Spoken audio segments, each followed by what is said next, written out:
কুচবিহারে আমাদের গাড়ি প্রবেশ হয় তার আগে খুব ভালো করেই জানতাম যে উদয়নবাবুর এই ধরনের প্ল্যানিংই আছে। উনি স্থানীয় একটি ধর্মীয় প্রতিষ্ঠানের পাশে সেখানে বসে রয়েছেন এবং নির্দিষ্ট ধর্মীয় প্রতিষ্ঠানের সামনে সেখানে আমাদের যে গাড়ি যে কনভয় সেটাকে থামানো হয় এবং বুলেট প্রুফ গাড়ির উপরে এমনভাবে আঘাত করা হয় যে বুলেট প্রুফ গাড়ির কাঁচ পর্যন্ত ভেঙে যায়। ইয়া ছিল তারা যে শুধুমাত্র এটা প্রতিবাদের ভাষা হতে পারে না, প্রতিবাদের ভাষা অনেক রকম হয়, কিন্তু এতটা আক্রমণের তীব্রতা যে বুলেট প্রুফ গাড়ির কাঁচ ভেঙে যাবে তাহলে বুঝতে হবে যে এটা প্রাণনাশের চেষ্টা ছিল। অতএব পরিষ্কার বোঝা যায় যে তৃণমূল কংগ্রেসের পায়ের নিচের মাটি সরে গেছে এবং 2024-এ কোথাও ভোটে কারচুপি, কোথাও গণনায় কারচুপি করে জিতলেও এবারের নির্বাচনে 2026-এর নির্বাচনে তারা যে একেবারে হোয়াইট ওয়াশ হতে চলেছে সেটা কিন্তু তৃণমূল কংগ্রেস বুঝতে পেরেছে। খাগড়াবাড়ি অঞ্চলে শান্তিপূর্ণ অবস্থান চলছিল উত্তর বিধানসভা, সেখানে শুভেন্দু অধিকারী গাড়ি নিয়ে দাঁড়িয়ে পড়ে একটা প্রভোকেশন দেওয়া, বিরোধী পক্ষকে উত্তেজিত করা, এটা হচ্ছে তার টার্গেট।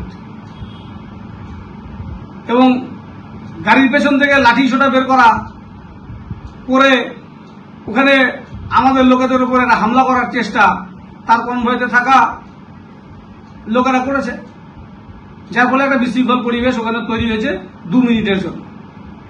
সেটা পুলিশ তৎক্ষণাৎ নিয়ন্ত্রণ করে কনভয় বের করে দিয়েছে। এই সমস্ত তার ঠিক না।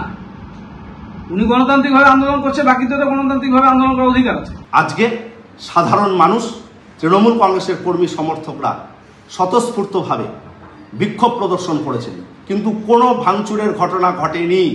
তৃণমূল কংগ্রেসের কোনো কর্মী ভাঙচুরের ঘটনার সঙ্গে জড়িয়ে নেই। বিজেপি তারাই নিজেরাই নিজেদের গাড়ি ভেঙে ফুটেজ পেতে, সিম্প্যাথি গ্রো করতে এ ধরনের নাটক করছে, এটা আমরা নিশ্চিতভাবে বলতে পারি। আমরা ধিক্কার জানাই শুভেন্দুবাবুর এই কদর্য নোংরা রাজনীতি করবার জন্য। এখনো পর্যন্ত এই ঘটনায় একজনকে গ্রেফতার করেছে পুলিশ।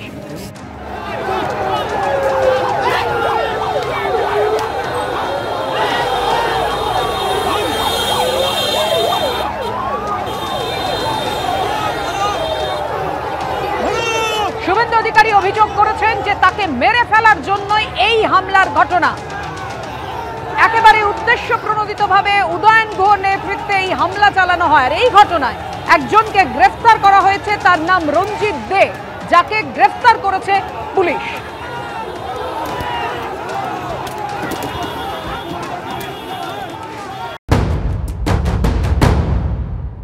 গতকাল কলকাতাতে গভীর রাত পর্যন্ত কুচবিহারের নেতাদের সাথে তৃণমূলের মাননীয় সাধারণ সম্পাদকের নেতৃত্বে কিসের মিটিং হয়েছিল? সেই মিটিং এ স্পেসিফিক প্ল্যান হয়েছিল শুভেন্দু অধিকারীকে সরাসরি আক্রমণ করা হবে। আমরা স্পেসিফিক কমপ্লেন করছি।